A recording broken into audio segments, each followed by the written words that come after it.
Saúdo a todos os ouvintes com a paz do Senhor. A palavra no qual irei trazer agora, ela vem por tema: Por que Satanás te odeia tanto? E para iniciar essa palavra, gostaria de ler a Bíblia no livro de Gênesis, no capítulo 1 e no versículo 1, que nos diz assim: No princípio criou Deus os céus e a terra. Essa palavra ela é muito clara, óbvia e lógica quando nos diz: no princípio criou Deus os céus. No início de tudo, Deus criou primeiramente os céus e depois a terra. Eu queria trazer essa mensagem para você de uma forma diferente. Eu queria que enquanto eu estiver falando, você faça da sua mente como se ela fosse um programa de computador no qual você consiga desenhar, dar vidas ao seu desenho, você consiga trazer animações ao seu desenho, tudo com a sua mente. Então eu quero que você pare comigo e imagine um lugar agora imenso, um lugar grande, um lugar tão grande no qual você não consiga nem ver o final desse lugar. E esse lugar ele era muito claro, porque esse lugar tinha um trono. E nesse trono existia um ser assentado. Esse ser tem por nome Deus, conhecido como Deus, onde ele tem vários nomes, mas o mais conhecido é Deus. E esse Deus, ele é nada mais nada menos que um resplendor, uma luz muito forte, no qual ilumina todo esse lugar. Imagine comigo agora esse Deus assentado sobre esse trono. Ele olha para a direita, não vê nada, apenas luz. Olha para a esquerda, não vê nada, apenas luz. Na sua frente, atrás, em cima, embaixo, apenas existia luz. Então esse Deus para e pensa: criarei seres para me adorar. Então Deus toma um fôlego e assopra, e do seu sopro nasce seres em séries. Esses seres têm por nome anjos. Os anjos foram criados do seu fôlego, porque anjos são espírito, e espírito no hebraico quer dizer fôlego ou sopro. Então anjos são nada mais nada menos que o fôlego de Deus, espíritos. E esses primeiros seres em séries que Deus cria têm por nome serafins. Os serafins, no qual tem 4 rostos, 6 asas.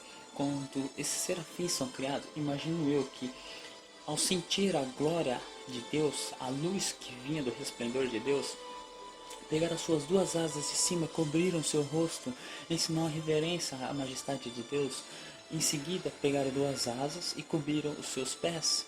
E com as 2 outras asas que sobraram, começaram a voar.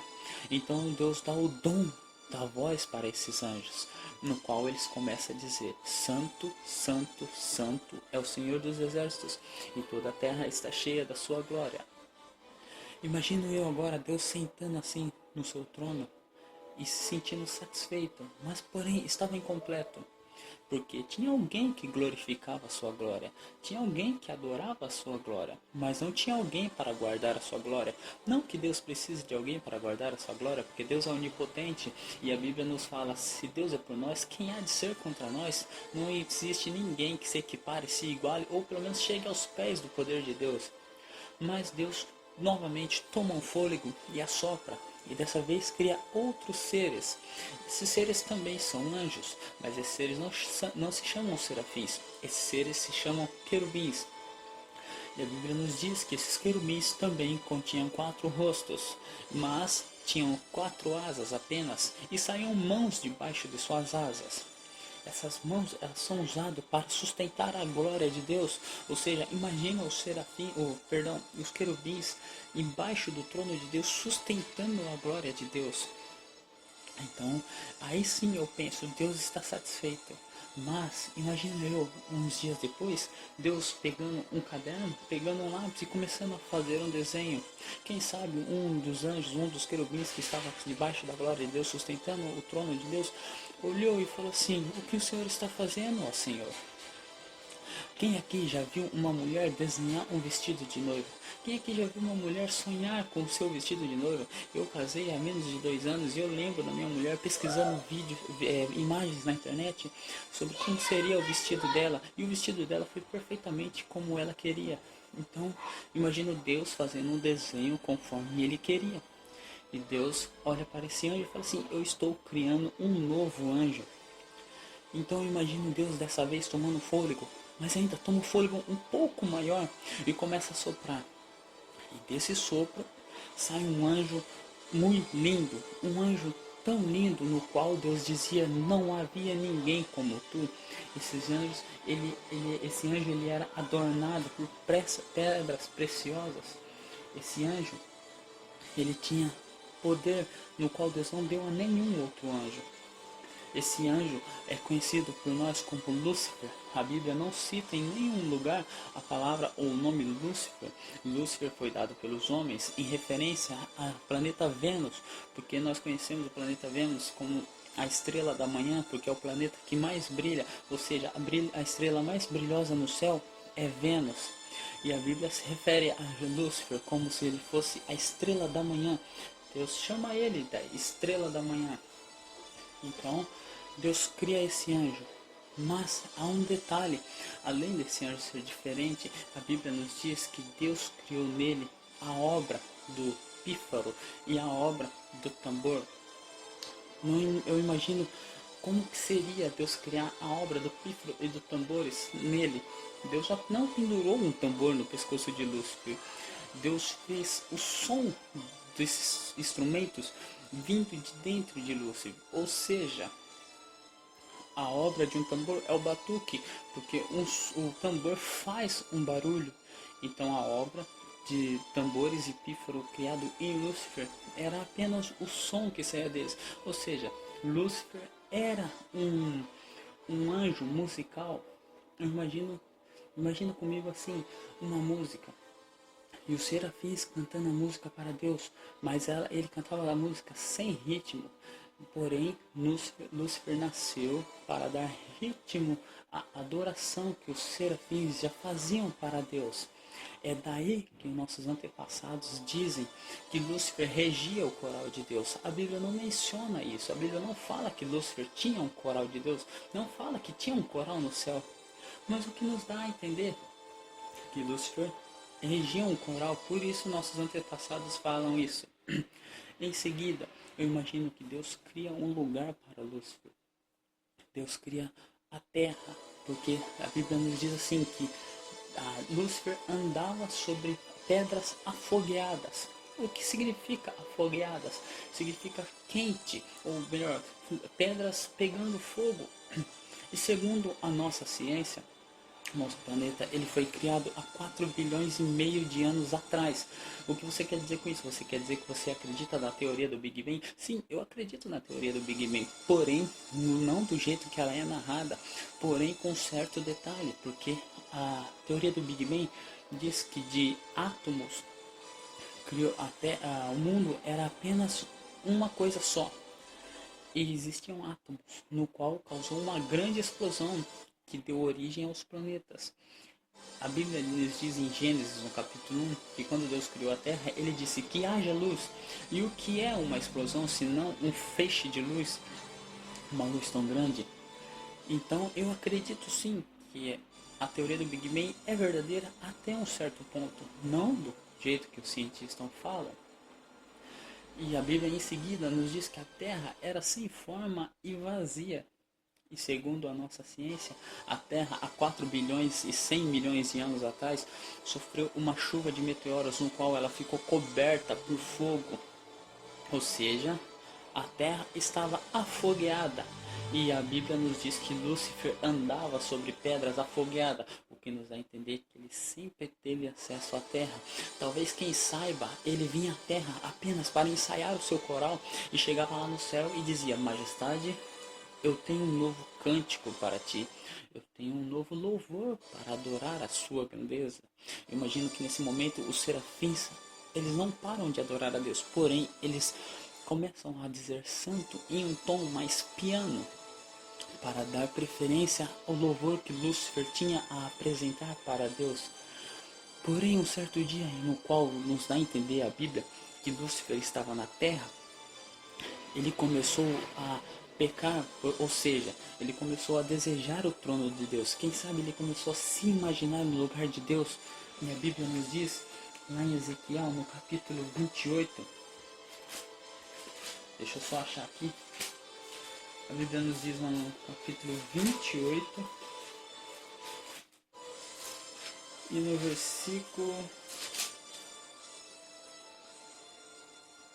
versículo 14 começa dizendo assim: Tu eras querubim ungido para proteger e te estabeleci. No monte santo de Deus estava, no meio das pedras afogueada andavas. No versículo 15 diz: Perfeito eras no teu caminho, desde o dia em que foste criado, até que se achou iniquidade em ti. Na multiplicação do teu comércio se encheu o teu interior de violência, e pecaste pelo que te lançarei, profanando fora do monte de Deus, e te farei perecer, ó querubim protetor entre pedras afogueadas. Lá em Isaías, no capítulo 14, nos diz que Lúcifer ele estava fora do monte santo de Deus. Por que você afirma com essa clara certeza? Porque no monte santo de Deus não há pecado.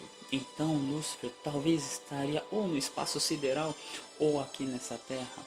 E ele disse assim: Subirei aos mais altos montes do céu, e acima das estrelas assentarei o meu trono, e serei semelhante ao Altíssimo. Só que Lúcifer não contava que Deus ouvia o coração dele. Talvez a sabedoria de Lúcifer, a Bíblia diz que era tão sábio, muito sábio, que não existia anjo sábio como ele. Mas a sabedoria foi corrompida pelo pecado dele, pela cobiça do poder de Deus, corrompeu a sabedoria dele. E nessa hora ele foi tolo, porque ele não pensou que Deus ouvia o seu coração. E nesse momento, Deus expulsa Lúcifer do Monte Santo de Deus. Um fogo fumegante consumiu todo o brilho que esse anjo tinha. E Jesus lá em Lucas nos diz assim: Eu via Satanás como um raio cair do céu. E a Bíblia nos diz também que em Ezequiel que Lúcifer ele foi lançado do céu. Ele foi lançado do céu como um raio. Mas o que aconteceu com Lúcifer? A Bíblia nos diz lá em Isaías capítulo 14, capítulo 14, no versículo 15. E contudo levado serás ao inferno, ao mais profundo do abismo. Ou seja, quantas vezes você leu o livro de Gênesis no capítulo 1 e lá no versículo 3, se não me falha a memória, no versículo 2...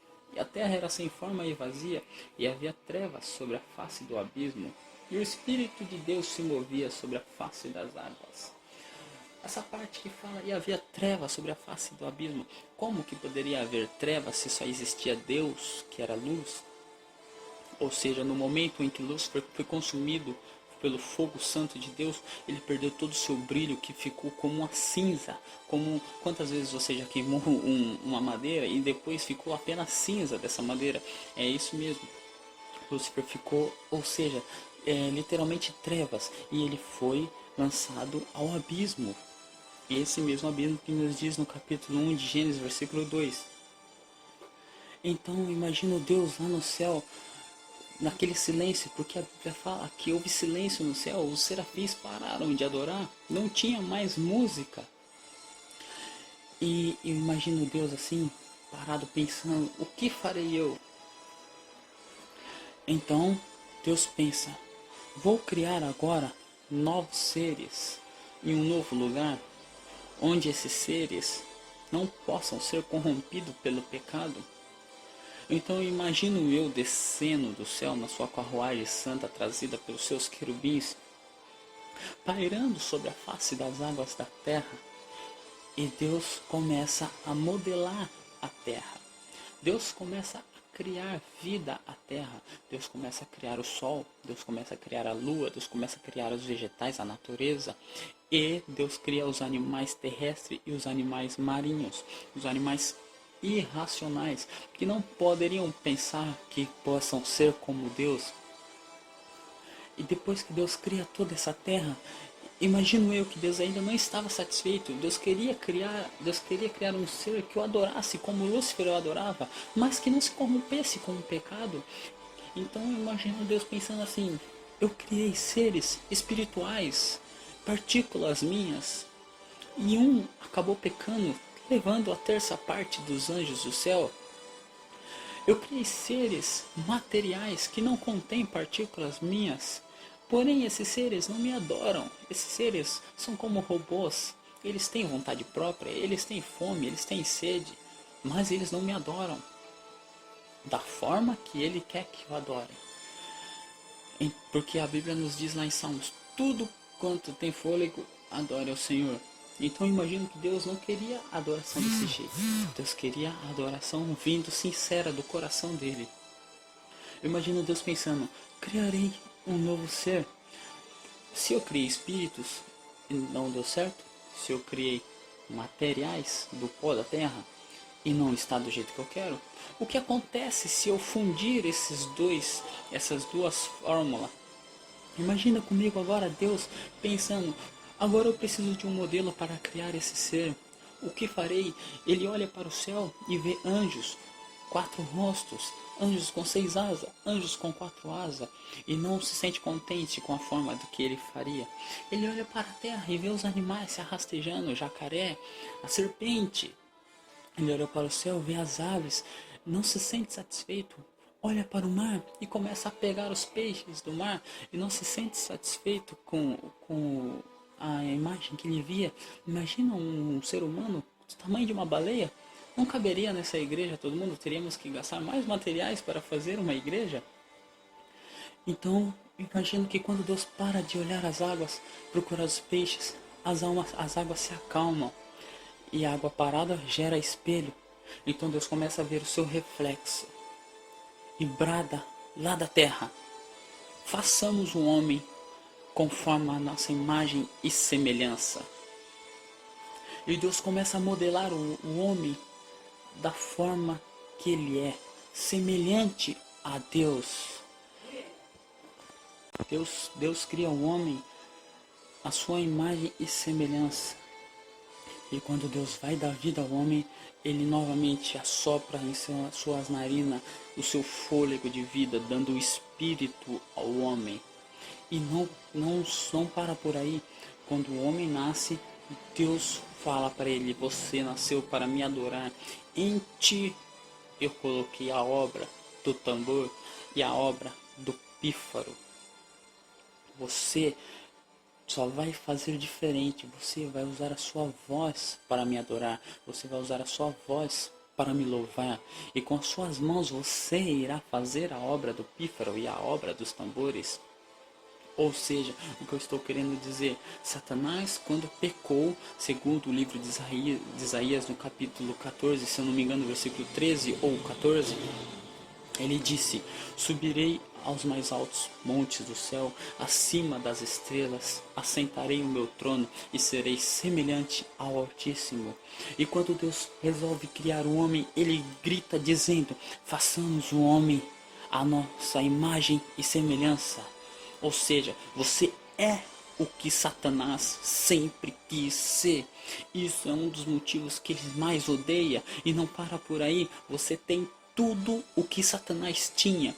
Tudo o que Satanás perdeu, você tem agora. Você tem o dom do louvor, você tem o brilho de Deus. Mas Satanás tinha glória, Satanás tinha poder, porque ele era o anjo mais poderoso do céu. Sim, é claro, por isso que Jesus veio a essa terra. E um dia ele orou para o Pai, dizendo assim: Pai, me dê aquela glória que eu tinha contigo no início da fundação do mundo, porque a glória que eu tinha, eu dei a eles. Ou seja, Jesus deu a glória dele para você. Você tem o poder da cura, você tem o poder da libertação, você tem o poder de expulsar demônios, tudo em nome de Jesus. Ou seja, segundo os Salmos, que diz: Deus é Deus dos deuses. Quando os Salmos falam que Deus é Deus dos deuses, o que ele está querendo dizer, o salmista, com isso? Quer dizer que existe deuses? Sim, eu digo que existe deuses. Presta atenção, eu não estou pregando heresia. Deuses como Baal não existe, Mamon não existe. Os deuses que a Bíblia cita somos eu e você. Ou seja, filho de peixe, peixinho é, você tem partículas celestiais de Deus dentro de você, porque Deus assoprou nas suas narinas o espírito dele. Então, quando o salmista diz que Deus é Deus dos deuses, ele estava dizendo, ele é o seu Deus, ou seja, Deus é enorme, Deus é gigante, Deus é grandioso, e você é apenas um deusinho, mas não deixa de ser o filho de Deus, e filho de peixe, peixinho é, filho de Deus, deusinho é, ou seja, tudo o que Satanás sonhou, você tem, tudo o que Satanás era, você é. Então é momento de você parar de ficar com esse complexo de inferioridade e pensar que você é tudo que Satanás era. Se um dia Satanás tentar te lembrar do seu passado, em nome de Jesus, lembre do futuro dele. Lembre do que você é. Lembre do que ele era e o que você tem agora. Lembre que você é filho de Deus. Então, Satanás para e pensa, eles já eram. Eles são o que eu era. Eles têm o que eu queria ser. O que mais me falta? Então Satanás, não satisfeito depois da criação do mundo, depois da criação do Éden, depois da criação do homem e da mulher, ele tenta entrar no Éden, incorporando uma serpente e fala, eu não estou satisfeito com isso, eles não vão ter o que eu tenho, se eu pequei eles também vão pecar e vão perder tudo. Então Satanás convence Eva a comer o fruto que Deus não deixou Adão comer. E Eva come o fruto, então Eva convence Adão a comer o fruto também. E no momento que Adão come o fruto, Adão peca. Imagino eu, Satanás numa plateia, assistindo essa cena, assistindo esse cenário, só esperando ver Adão ser consumido pelo fogo celestial. Deus desce ao jardim do Éden e procura Adão e fala, o que aconteceu, Adão? Eu não disse para você não comer o fruto? Adão joga a culpa nas costas de Eva. Eva joga a culpa nas costas da serpente. Imagino eu a serpente jogando a culpa nas costas do diabo, mas o diabo já está derrotado, o diabo não tem mais nada a perder. Então, imagina o diabo comendo até uma pipoquinha no cinema, esperando o que iria acontecer com Adão. Então Deus dá a sentença a Adão. Do pó da terra ele irá trabalhar, ou melhor, do suor do seu rosto ele irá trabalhar para comer. Eva, a partir daquele momento, sentirá dores de parto. A serpente irá se rastejar sobre a terra. E a sentença de Satanás era, do ventre dessa nascerá um que esmagará a tua cabeça. Imagino eu, Satanás tentando argumentar, por que você não vai consumir eles? Por que não expulsará eles para o abismo? Eu te dou a resposta para isso, Satanás. Você pecou uma vez na vida e perdeu tudo. Nós, infelizmente, pecamos todos os dias e ainda temos um galardão no céu nos esperando porque nós nos arrependemos. Você não tem perdão. Mas nós temos, porque a minha Bíblia fala que o salário do pecado é a morte. Você era espírito, você não podia morrer, mas nós somos seres humanos, nós somos do pó da terra, nós ainda um dia vamos morrer. E graças a Deus Ele me deu um coração que se arrepende dos pecados. Graças a Deus Ele é rico e misericordioso, mesmo eu sabendo que não sou digno do perdão de Deus, mesmo eu sabendo que se fosse eu, que alguém pecasse tanto para mim, eu poderia não perdoar, mas Jesus nos ensinou a perdoar o nosso irmão 7 vezes, 77 vezes. Deus, Ele é rico e misericordioso. Então, graças a Ele, Ele colocou isso. O salário do pecado é a morte. Se você está pecando hoje em dia, se você pecou no passado, basta você se arrepender, mas arrepender sinceramente, que você terá um galardão no céu. Ou seja, lembre-se, mesmo que você pecou, mesmo que Satanás tenta te lembrar do teu pecado, do teu passado, primeira coisa, lembre a Ele que você é o que Ele era. Lembre a Ele que você é o que Ele sonhou ser. Lembre a Ele do seu futuro e lembre a Ele do futuro dele. E assim eu agradeço essa oportunidade em nome de Jesus.